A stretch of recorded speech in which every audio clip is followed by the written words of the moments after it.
É parte que a mim custa roupa de meu trabalho, com meu trabalho tem roupa e variação. Simão me porta riba câmera onde me diz saca röntgen foto só. A mim Roberto Martijn, hospital, sempre tem.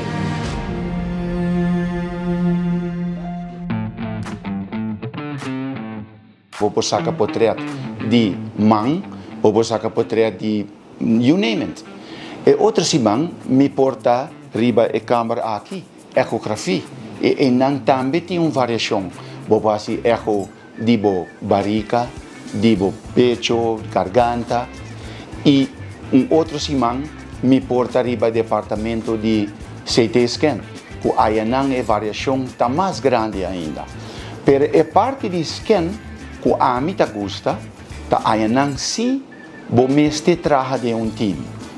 Aí não é paciente não conosco topa aí não, também que custa quizás tique mais sério que nós temos que tackle de time. E aceita algo que a mim personalmente aceita onde câmera que a mim gosta trabalhar mais, que aí não botem que purba de toque de calma é paciente. E a satisfação que você tem, hora que o paciente acaba, e bisavo, você vai ser bom.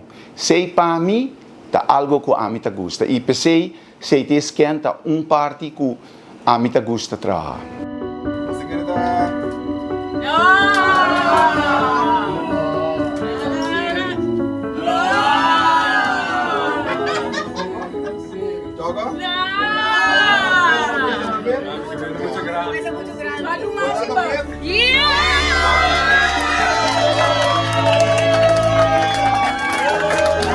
Wel, para mim, bisavo verdade, estava echt surprise.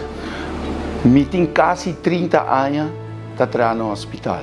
O colega não nominado e nós aceitamos a nominação. Uma pessoa que sempre te dedica a trabalhar no hospital.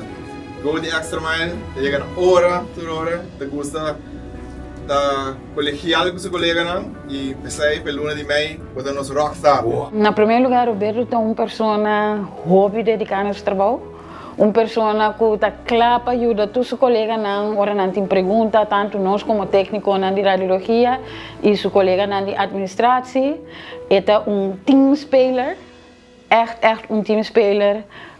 E o paciente sempre está com na primeiro lugar.